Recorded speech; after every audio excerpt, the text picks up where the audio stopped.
Syekhuna Syekhuna Syekhuna. Assalamualaikum warahmatullahi wabarakatuh. Teman-teman semua, ini sekelumit cerita. Ini kita bukan mau bayan, mau sedikit membaca surat dari Maulana Ilyas Barabangki yang mensyarahi Hayatus Sahabah itu. Untuk nasihat untuk pertemuan ini, insyaallah. Sekelumit nasihat dari beliau.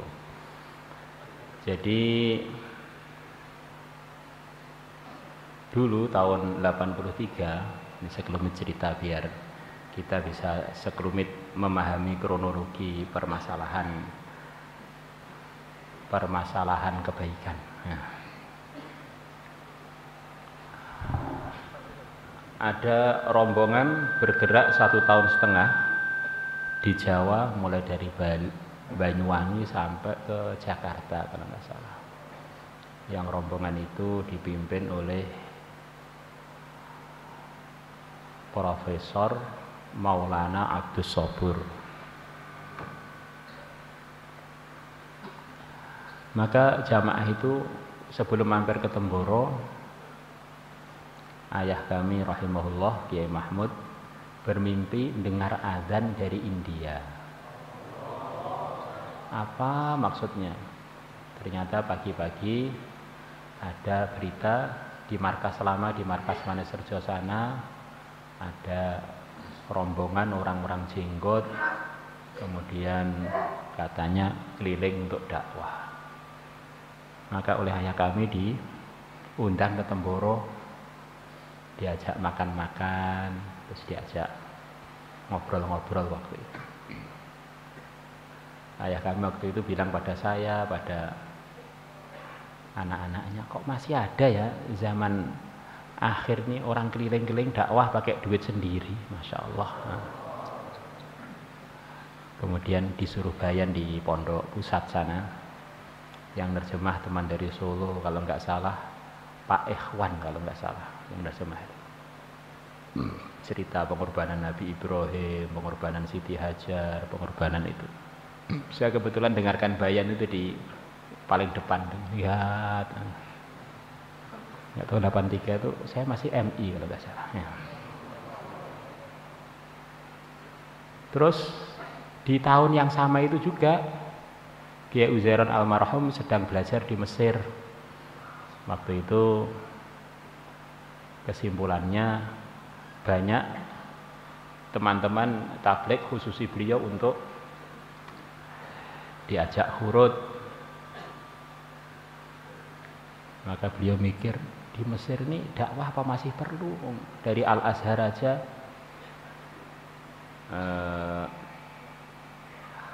tayangan mengenai agama itu ada minimal 5 kali, mengenai sejarah, mengenai tafsir, mengenai tajwid, mengenai ahkam, mengenai nasihat-nasihat.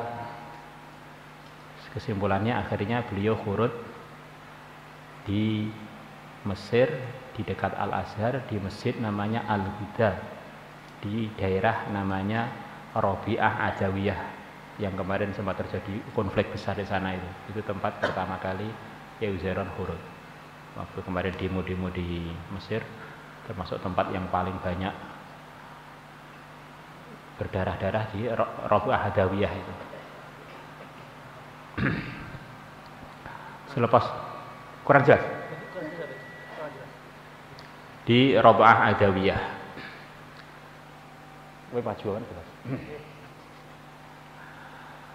Kemudian selepas dari Mesir beliau pulang ke Temboro, menganggap dakwah itu di Indonesia belum ada.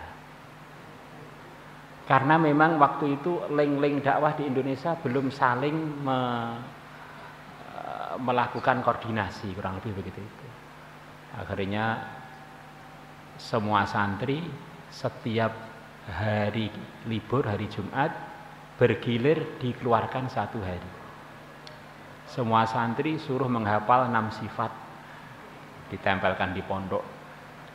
Rombongannya selalu saja jalan kaki, pakai bawa kompor sendiri, bawa lampu petromak waktu itu, keliling di sekitar kampung sini. Rombongannya kadang-kadang 40 orang, kadang-kadang 50 orang, kadang-kadang 100 orang. Kenapa beliau bergerak? Beliau cerita pada ayah kami, Pak, khurut itu penting. Pentingnya piye? Itu waktu saya khurut 3 hari di Al-Azhar. Itu orang-orang yang di samping Al-Azhar itu ternyata banyak yang gak sholat. Dengan Al-Azhar hanya jarak setengah meter, 1 meter, banyak gak sholat. Kalau di Mesir aja perlu, apalagi di Jawa. Maka ternyata benar teman-teman kami kerja, teman-teman kami di sawah itu kita nggak pernah nanya sholat mereka, banyak yang belum sholat, atau sholatnya itu sering absen gitu.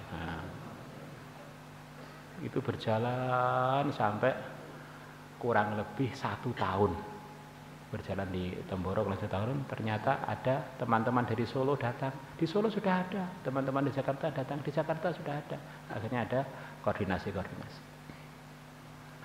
Kemudian waktu saya belajar di Pakistan, ayah kami tahun 91-an ya, beliau menyempatkan diri untuk berangkat khurut dengan Kiai Nur Tahir almarhum ke India dan ke Bangladesh, mampir juga ke Pakistan, terus diteruskan umroh gitu.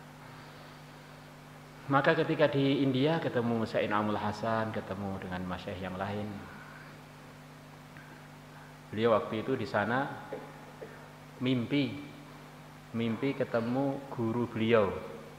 Ayah kami punya banyak guru, diantaranya Syekh Abu Amr, pesantrennya di Madiun sana, di daerah Bacem.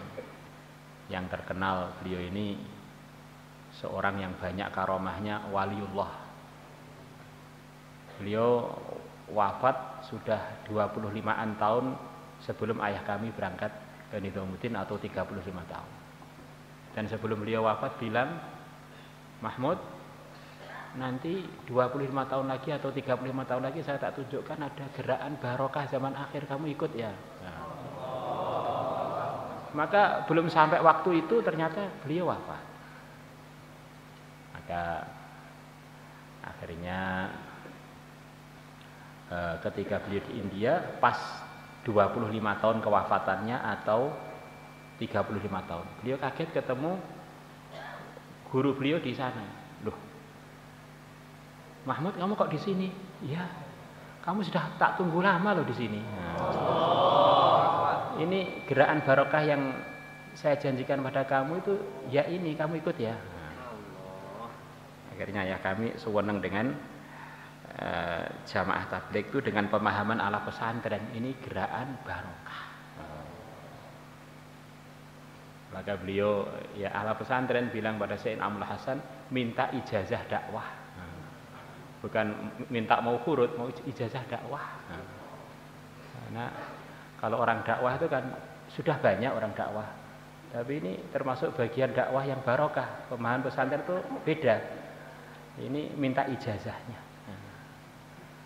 Maka di India sana itu ada seorang syekh besar yang hampir seluruh ulama India ngambil ijazah dari beliau. Namanya Syekh Abdul Qadir Raiduri. Itu para masyayikh ngambil dari situ. Dan ini ijazahnya itu ajaib. Ijazah untuk mengamalkan Islam. Padahal itu kan sudah diijazahkan oleh Rasulullah tuh. Kenapa kok begitu? Karena beliau dianggap di zamannya orang yang paling takwa di waktu itu di kalangan ulama. Maka Masyaikh Nizamuddin juga ngambil ijazah dari beliau, termasuk Syekh Ilyas yang nyusun Hayatus Sahabah juga ngambil sanad dari beliau. Sanad ngambil ijazah dari orang yang telah dipilih oleh Allah untuk mengamalkan Islam dengan begitu baik di akhir zaman. Maka Hadraji pesan pada ayah kami kurang lebih, tamassak bihadzal juhad fa inna fihi barakah. Nih gitu ya. Ini kamu pegang ini usaha ini, di dalamnya ada sekian banyak barokah. Nah, itu sekelumit dari kesan kami dengan para Masyaikh Nidhamuddin dari ayah kami. Waktu terus berjalan sampai 2007 saya sendiri khidmat Nidhamuddin. Khidmat 2 bulan bersama Pak Zuhri, bersama Pak Makmun, Maulana Makmun, dan bersama kalau nggak salah itu yang dari Bengkulu, Ustadz Faisal dan beberapa yang lain. Di sana khidmat, terus kami mikir-mikir di Nidhamuddin itu kira-kira siapa syekh yang bisa saya ajak dialog mengenai cerita-cerita yang menarik mengenai dakwah itu siapa. Maka saya tanya-tanya, ini yang mengsarai Hayatus Sahabah itu Maulana Ilyas Barabangkawi itu masih hidup apa tidak? Masih. Terus di mana tempat beliau? Di atas, di tingkat 2. Beliau sekarang jadi mudirnya Madrasah Kasyiful Ulum Nidhamuddin. Jadi pimpinan Madrasah Nidhamuddin. Maka saya ziarah pada beliau, kenalan, yang kenalan itu berkelanjutan sampai sekarang. Beliau cerita bahwa saya ini adalah hasil taskilannya Syekh Yusuf sendiri. Waktu itu di Uban ada undangan dari markas Nidhamuddin, kalau kalian libur mampir ke Nidhamuddin, coba ngerasakan khurut di Nidhamuddin. Maka kami waktu liburan kami khurut ke Nidhamuddin dengan beberapa teman. Dijemput sendiri oleh Syekh Yusuf di stasiun katanya. Saya dijemput sendiri oleh Syekh Yusuf stasiun, kemudian saya khurut kalau saya nggak salah 40 hari pertama. Lepas khurut, beliau cerita zaman Syekh Yusuf itu semua bayan di Nidhamuddin orangnya yang bayan berdiri. Di bayan pakai kursi itu baru-baru saja. Syekh Ilyas dulu ceritanya juga bayannya berdiri.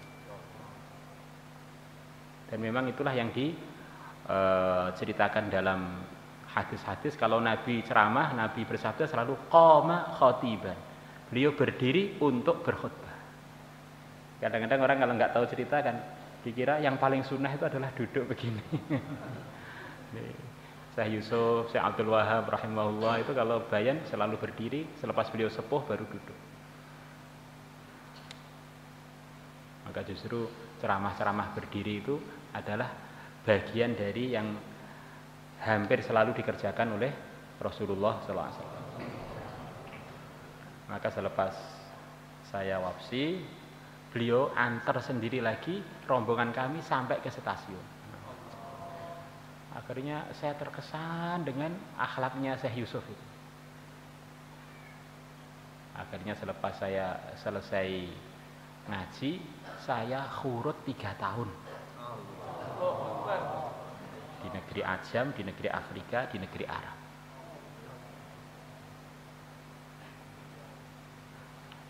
Kemudian beliau cerita selepas zaman Syekh Yusuf wafat, beliau mulai mengajar di Nidhamuddin, termasuk yang beliau ajar mulai dari kecil Maulana Sa'ad. Saya sangat akrab dengan Syekh In'amul Hasan. Suatu hari beliau manggil saya, Ilyas, ini Hayatus Sahabah tinggalannya Syekh Yusuf, ini belum ada harokatnya, belum ada sarahnya. Ini saya lihat kamu punya kecakapan dalam urusan hadis, urusan nyarai hadis. Kamu konsentrasi menyiapkan Hayatus Sahabah 3 jilid ini ya. Ya, siap. Maka saya mulai, kata beliau, saya mulai meluangkan waktu untuk membuat harokat-harokatnya Hayatus Sahabah. Sampai 37 tahun. 37 tahun. Apa saja pengalaman antum dengan Syekh In'am? Pengalaman saya ini pernah mimpi putra beliau Maulana Zubair ngaji pada saya. Maka saya sampaikan pada ayahnya, Syekh, saya kok mimpi putra antum Mulwi Zubair ngaji pada saya. Apa takwilnya? Enggak usah ditakwili. Maka Maulana Zubair dipanggil. Zubair, kamu harus ngaji pada ini Syekh Ilyas. Padahal Syekh Zubair sudah selesai ngaji, suruh ngaji kepada Maulana Ilyas. Maka Maulana Sa'ad, Maulana Ilyas itu, Maulana Zubair ini muridnya Maulana Ilyas Barakat. Kalau Syekh Sa'ad mulai kelas 1 sampai daurah, kalau Maulana Zubair kurang lebih privat gitu, suruh privat kepada Maulana Ilyas Barakat. Beliau cerita di zamannya Syekh Yusuf ada penanggung jawab bendahara Nizamuddin yang bagian belanja namanya Mungsi Basir, yang katanya wajahnya mirip sekali dengan Syekh Inamul Hasan. Mungsi Basir tadi mendatangi Syekh Yusuf, kata Maulana Ilyas bilang, Syekh, saya tadi sholat di Nizamuddin itu kok di samping saya ada Nabiullah Khadir ikut sholat. Maka itu disampaikan kepada Syekh Yusuf. Maka Syekh Yusuf senyum, tidak menanggapi laporannya Mungsi Basir. Jadi kata para ulama, kalau tempat itu pernah dihadiri Nabiullah Khadir, itu tempat itu kumpulannya orang-orang ikhlas biasanya gitu.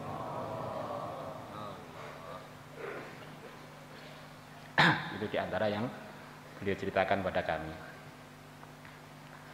Maka sebelum saya pulang, beliau bilang, saya ini ngerevisi cetakan saya yang dulu itu baru selesai tuntas tahun 2007 ini.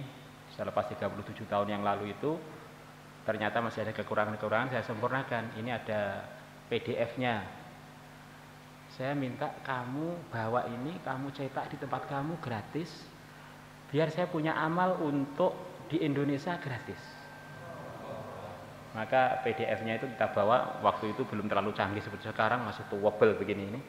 Terus kita kumpulkan tim percetakan di Al-Fatah untuk mencetak itu. Akhirnya mulai saat itu, setahu kami sampai sekarang yang dipakai di Indonesia itu semuanya dari PDF yang saya bawa dari Syekh Ilyas itu. Yang sekarang Haidus Sahabah dibaca di seluruh Indonesia terutama.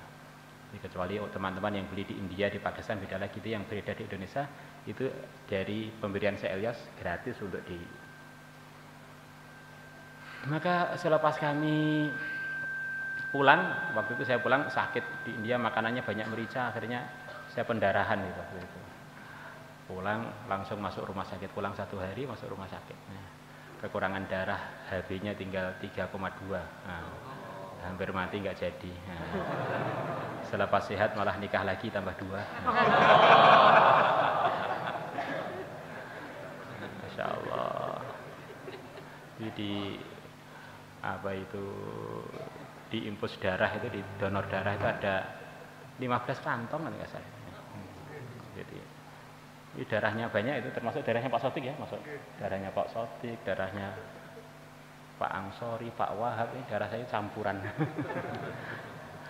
Banyak darah. Termasuk darahnya Kiai Zeron juga, Masya Allah. Alhamdulillah. Lepas saya agak sehat, tiba-tiba Syekh Ilyas kirim surat pada saya. Isinya itu ajaib. Isinya itu gambar madrasah, gambar masjid. Terus ditulis bahasa Arabnya di situ itu, ditulis saya ini istikharah, bangunnya madrasah saya itu yang bangun kamu. Maka surat itu tak berikan Kiai Zeron. Kiai Zeron tertawa. Kok iso-isone ya? Kok bisa ya? Tapi khusnudzon aja. Nizamuddin kan banyak wali, khusnudzon aja beliau wali, nanti kan ada hal yang ajaib nanti. Waktu itu saya ngobrol dengan Kiai Zeron di 2007 ya, di markas Terangkil sini. Ya, 2007 sudah di Terangkil sini kan? Sudah di Terangkil sini. Ternyata di minggu yang sama ada teman kami dari Mekah, dari Jeddah, namanya Fauzi, aslinya orang Mesir, datang ke sini untuk khurut 40 hari. Dan Fauzi ini termasuk orang kaya. Dia yang bangun hotel-hotel di Madinah. Saya tanya, Fauzi, kamu kenal enggak dengan Syekh Ilyas? Saya barusan dari tempatnya Syekh Ilyas. Baru 3 harian yang lalu. Syekh Ilyas enggak ngomong apa-apa dengan kamu? Enggak. Kamu mau enggak bangun ini? Itu mana tempatnya Syekh Ilyas? Mau. Waktu itu kurang lebih habis 10 ember lah. 10 M lah kurang lebih gitu. Maka langsung di rumah saya depan Terangkil itu, Fauzi waktu itu belum ada HP begini, rumah saya adanya telepon rumah, terus telepon Syekh Ilyas, ngomong-ngomong berdua, ternyata istikharah beliau benar bahwa yang akan bangun tuh orangnya mampir dulu di Temboro. Mampir tok, sebetulnya bukan uang saya gitu ya. Akhirnya dalam masa tidak lama terbangunlah madrasah, terbangunlah itu. Dan dari sana saya tahu bahwa Syekh In'amul Hasan telah menyuruh Syekh Ilyas untuk memondokkan putrinya selama 10 tahun untuk dijadikan penanggung jawab pertama kali pondok putri yang dibimbing oleh Syekh In'amul Hasan. Dan bahkan yang meletakkan batu pertama itu adalah Syekh In'amul Hasan sendiri. Maka cerita itu kan ada bukunya, cerita itu bahwa Madrasah Lil Banat ini ceritanya putra putri kami disuruh mondok 10 tahun oleh Syekh In'amul Hasan untuk jadi penanggung jawab di pondok putri ini, beliau sendirian. Kemudian saya bawa pulang ke sini. Waktu itu di sini sedang ada pertemuan. Ada salah satu teman kami almarhum, beliau ini termasuk paling nggak suka dengan pondok putri. Nah, nggak ada pondok putri, nggak boleh, itu bid'ah dengan itu. Terus saya temui dengan Kiai Zairan dengan itu, Ustaz, ini loh, saya In'am bangun pondok putri, saya barusan ke sana, calon pondok putrinya belum terlalu jadi ini. Oh iya, lah saya sudah di mana-mana ngelarang pondok putri, tak anggap itu gak sunnah gitu ya. Terus bagaimana? Nah terserah, bagaimana? Nah, saya pulang dari Temboro, pokoknya anak saya mau tak pondokkan langsung. Begitu pulang dari Temboro, langsung anaknya dipondokkan ke Yaman. Akhirnya selepas selesai dari Yaman dapat santri Al-Fatah. Jadi termasuk pertama kali pondok putri yang dibangun oleh Masyaikh Tabligh adalah yang sekarang dikelola oleh Syekh Ilyas. Alhamdulillah. Kemudian waktu lockdown kemarin itu, waktu gawat-gawatnya lockdown, Nizamuddin belum bisa program. Sekian lama pondok ini adalah tempat untuk program 24 jamnya Nizamuddin.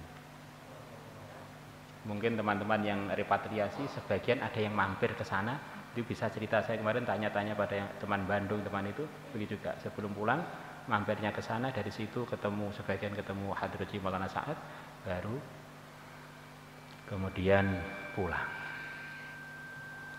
Beliau nelpon kami, ini alhamdulillah tempat yang dibangun dulu sekarang untuk peralihan sementara program-program Nizamuddin di madrasah itu. Nah, program-program yang kita kerjakan di Temboro ini, karena cerita tadi kita anggap keberkahan di Nizamuddin itu tidak terhitung dan tidak terkira. Nah, maka kita usaha untuk selalu laporan. Karena sempat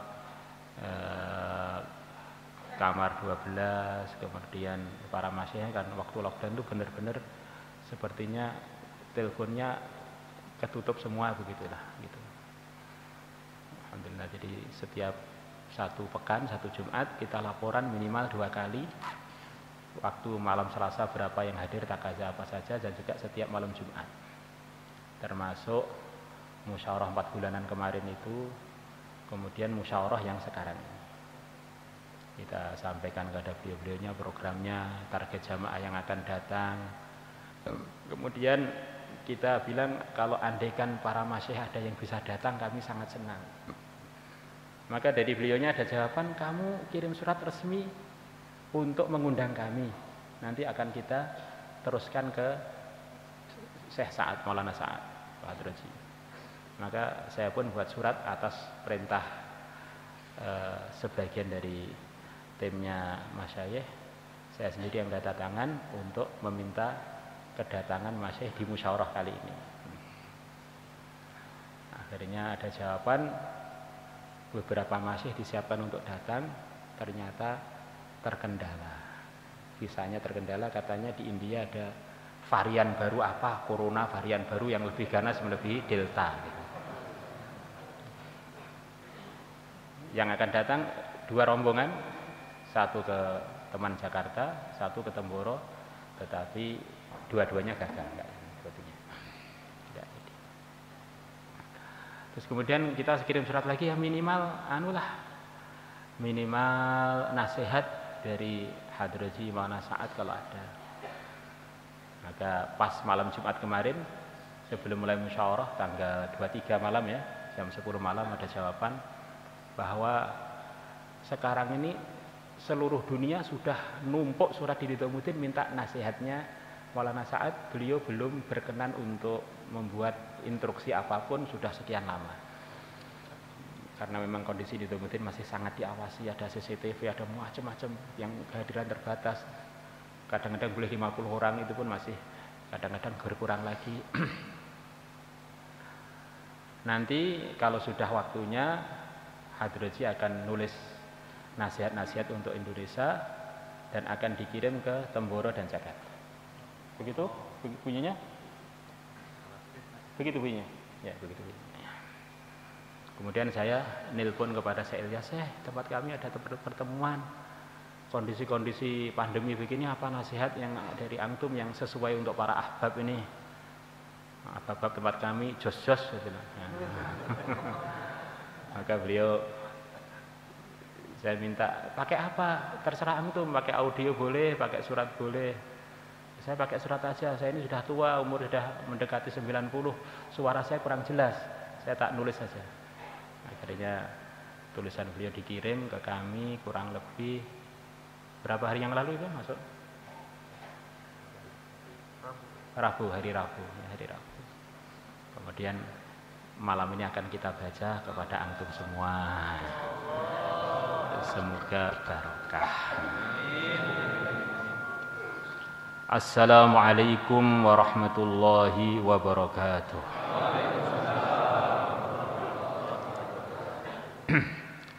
Alhamdulillahi wa kafa.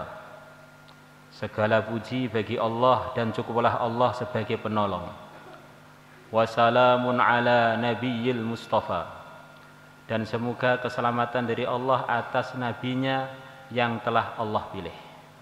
Wa ba'd. Selepas itu, barakallahu fi jalasatikum. Semoga Allah memberkahi di majlis-majlis antum semua. Amin. Wa halaqatikum. Dan pertemuan-pertemuan kalian al-mubarakati yang diberkahi oleh Allah. Wa yahfadzakum, dan semoga Allah menjaga kalian semua min kulli maradhin wasu, dari segala penyakit dan keburukan. Fa inni, maka sesungguhnya aku, bihamdillah azza wa jal, disertai aku muji Allah yang maha tinggi yang maha agung. Sahibtu, aku telah bersohbah Asy-Syaikh Muhammad Yusuf Al-Kandahlawi rahimahullah, dengan Syekh Muhammad Yusuf Al-Kandahlawi rahimahullah. Wa Syekh In'amul Hasan rahimahullah, dan juga aku telah bersohbah dengan Syekh In'amul Hasan rahimahullah. Wa ra'aituhuma, dan aku telah melihat beliau berdua amilaini muhtammaini, beliau berdua mempraktekkan dengan mementingkan bil qawaninil hukumiyati, mengikuti peraturan-peraturan pemerintah, fil muamalatid diniyati wad dunyawiyah, dalam urusan-urusan keagamaan ataupun urusan-urusan dunia. Kilaihima, beliau berdua, la siyama fil umurid da'wiyah, apalagi dalam urusan-urusan yang berkaitan dengan dakwah. Wa atadzakkaru min waqi'atihi, dan aku masih ingat dari sebagian kejadian-kejadian yang berkaitan dengan Syekh In'amul Hasan. bi annahu marratan kana fis safari minal madinatil munawwarati ilal makkatil mukarramah, bahwa suatu kali beliau sedang dalam bepergian dari Madinah menuju Mekah al-Mukarramah. Wa kana sa'iqu sayyarati ibna binti Syekh Sa'id Ahmad Khan al-Makki rahimahullah. Dan waktu itu sopirnya kendaraan yang beliau naiki adalah putrinya Syekh Sa'id Ahmad Khan yang tinggal di Mekah. Amirnya Mekah waktu itu. Wa fi asna'is safari, dan di tengah-tengah bepergian itu, qad jawaza sa'iqul isyaratal hamra, sungguh sopirnya telah melewati lampu merah. Wa khalafal qanuna, dan dia telah tidak taat dengan aturan. Wa bisababi dzalika qad waqafa Syekh In'amul Hasan rahimahullah sayyaratah. Dengan sebab pelanggaran itu, Syekh In'amul Hasan menghentikan kendaraan yang beliau naiki. Waqal, dan beliau mengatakan, inni lan arkaba ala sayyarah allati tukhalifun nidhamal qanuni. Sesungguhnya aku sekali-kali aku enggak mau naik di atas kendaraan yang bertentangan dengan aturan undang-undang. Sumastatlaba as-sayyara al-ukhra, kemudian beliau minta dicarikan kendaraan yang lain.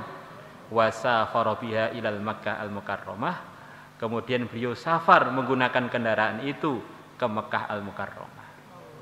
Mungkin beliau berfirasat atau gimana, teman-teman dakwah jadi semangat, yang semangatnya enggak terkesan dengan makhluk gitu loh, sampai akhirnya jadi kurang hikmah. Maka nasihatnya itu kontertib.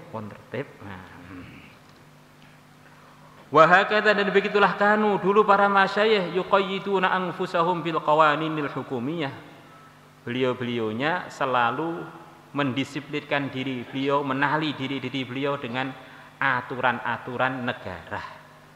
Wa antum, dan antum semua, qayyidu anfusakum bi qawanina Indonesia. Antum semuanya disiplinlah dalam mengikuti undang-undang di Indonesia. Wa satajiduna fiha fawaida katsiratan insyaallah. Antum semua akan mendapatkan dalam disiplin itu banyak sekali faidah insyaallah. Wa ashabul hukumah, nanti orang-orang pemerintahan, yukbiluna alaikum, akan menghadap pada kalian, akan menerima kalian biiqbalin tam, dengan penerimaan yang maksimal insyaallah. Al-Abdi Dhaif, dari hamba yang lemah, Muhammad Ilyas Barabangkawi. Semoga manfaat untuk kita semua. Amin. Itu saja yang bisa kami sampaikan. Nanti diteruskan dengan takaza dan program yang akan, alumni yang akan ada pertemuan dengan kami. Tadi musyawarah sebentar di belakang, katanya malam ini banyak yang dapat takaza, maka kalau ketemuan malam ini jadi banyak yang enggak dengar takaza, banyak yang jadi penanggung jawab. Maka pertemuannya dengan kami insyaallah besok selepas bayannya Yai Fatah jam 7-an di galeri bagian atas. Ya. Kurang lebihnya minta maaf. Assalamualaikum warahmatullahi wabarakatuh.